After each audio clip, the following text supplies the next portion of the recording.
Australia. Australia అంటే ఆ ప్రదేశం ఆస్ట్రేలియా అంటే अस्त्रालय. Australia means अस्त्रालय. अब मुझे नहीं पता है अस्त्रालय कहाँ लिखा है. हाँ. अस्त्रालय का मतलब होता है, अस्त्र मीन्स वेपन और अच्छा. आलय मीन्स होम, मतलब अच्छा. जहाँ पे अपने वेपन्स अच्छा. रखते थे। अच्छा. हारिस भाई ये अस्त्रालय में संस्कृत का- रहते हैं। हारिस भाई आप रहते हो अस्त्रालय में। तलवारें अच्छा, रखी चलो हुई हैं आगे आपके चलते हैं. आसपास। आगे चलते हैं. म्यान मार की भी बात सुनते हैं. ఎక్కడైతే పాండవాలు వాళ్ళు ఒక అస్థివారు, అది అస్త్రాలయ ఆస్ట్రేలియా అంటున్నాం. तो ये ऑस्ट्रेलिया में इन्होंने पांडवों ने अपने वेपन ऑस्ट्रेलिया में रखे थे. जब भी लड़ना होता था हाथ बढ़ा के ऑस्ट्रेलिया से वेपन निकालते थे और लड़ने शुरू हो जाते थे. మారిషస్ అంటే ఏం ప్రదేశం అనుకుంటున్నారు? అయితే మారిచి ఉండేవాడు. మారిచి ఎవరు? మన రావణ్ తాలూకా మర్చిపోయారా? మారిచి. अच्छा, कह रहे हैं रावण का अंकल जो है मॉरिशी था, उसके नाम पे मॉरिशस है. తాలూకా ప్రదేశం అది మారిషస్. मेरे न्यूरॉन्स आत्महत्या कर रहे हैं अभी। कि मेरे हिस्सा పేరు अफ्रीका का सबसे मिलेगा.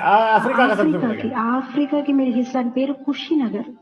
కుషినగర్ ఎందుకంటే రాముడు తాలూకా అబ్బాయి కుష్ అక్కడ నివసించేవాడు. ఆఫ్రికాకి కుషినగర్ అంటారు. ఇలా ఎన్నో ఉన్నాయి. హిట్లర్, జర్మనీలో హిట్లర్ మీద అతను ఆర్మీ తాలూకా సింబల్ స్వాస్తిక్. అక్కడి నుంచి వచ్చింది ఆ స్వాస్తిక్. ఎందుకంటే మన వేదిక ధర్మము स्वास्तिक वाले पे she is right, but australis जो है, ऑस्ट्रेलिस लैटिन में सदर्न लैंड को कहा जाता है. सदर्न तो टेरा ऑस्ट्रेलियस यानी सदर्न लैंड है. और ये तो क्या अब ये डॉक्टर कई लोगों को पता नहीं है. नहीं, लेकिन नहीं, अच्छा, लेकिन भूल गई. अमेरिका में, साउथ अमेरिका, नॉर्थ अमेरिका में नहीं कुछ वेपन शैपन रखे या कुछ वहां पता नहीं. पे अभी इनकी पूरी टॉक मिले तो पता चले ना हमें. ये तो नहीं, उतना हम लोग ध्यान नहीं देते हारिस भाई. उतना लंबा थोड़ी नहीं जाएंगे हम लोग. ये अंकल आंटियों के काम है इस पे. नहीं, लेकिन सना टुनियों को ये देख के एम्बैरेसमेंट नहीं होती है? जो बैठे हुए हैं बड़े, वो करण थापड़ जैसे लोग जो हैं, उनको एम्बैरेसमेंट नहीं होती? वैसे it's just your opinion, consciousness is just your opinion. उस पे हारिस साहब के मुल्ला भी तो ऐसे हैं ना. तो हमारे पास ऐसे अंकल आंटियां तो क्या हुआ? नहीं. अच्छा, मैं इसमें ना हारिस भाई, सॉरी मैं बीच में काटा. मैं इन लोगों से एक चीज ये पूछना चाहता हूँ. ये लोग हमेशा रीइंकार्नेशन का बात करते हैं, ठीक है. अब रीइंकार्नेशन का जो कॉन्सेप्ट है वो ये है कि अगर इस जन्म में मैंने अच्छे कर्म नहीं किए तो अगला जन्म में, फॉर एन एग्जांपल, मैं चूहा बन जाऊंगा.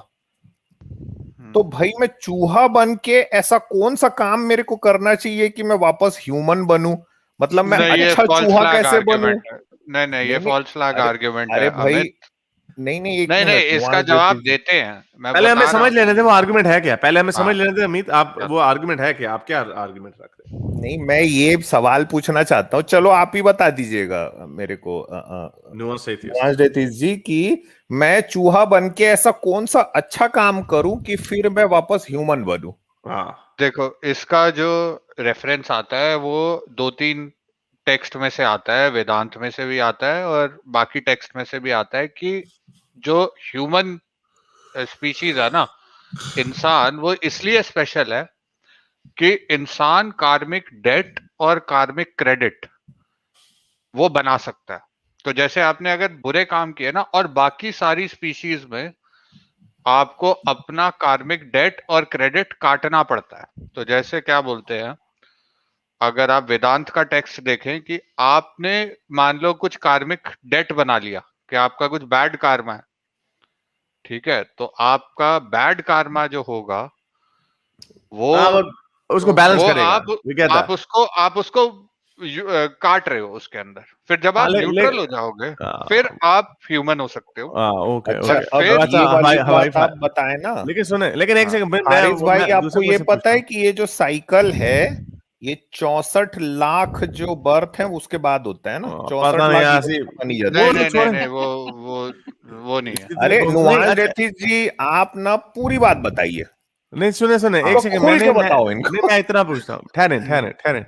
मैं ये सवाल पूछता हूँ कि ये तो कहते हैं कि ये बुक्स जो इंसानों ने लिखी हैं, ये जो इस इंसान बहुत बड़े बुद्धिमान थे आज से हजारों साल पहले जो ये लिख रहे थे, ये उन्होंने कौन से एक्सपेरिमेंट किए थे जिन्हें पता चल रहा था कि ये कोई तराजू में एक्सपेरिमेंट नहीं थे। ये भी इनका देखो, ये सारी चीजें जो हैं, ये जो सारी कहानी है, ये हमारा उस टाइम के लोगों का जो नॉलेज था उससे they were trying to deal with reality.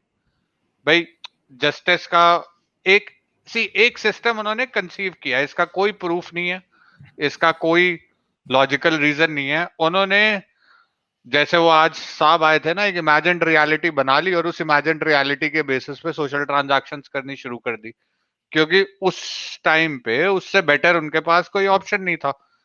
मैं तो I am very charitable with every religion. मैं तो बोलता हूं कि उस टाइम के लिए हो सकता है कि आज सारे ही ठीक हो, भाई कुछ ना कुछ तो ठीक कर ही रहे होंगे ना जो इतने फॉलोअर्स बने। मेरा सारा मुद्दा ये है कि आज उस 1000 साल, 2000 साल, 5000 साल पुराने बनाए हुए theological system, sociology system, anthropological system को वापस क्यों लेके आना है?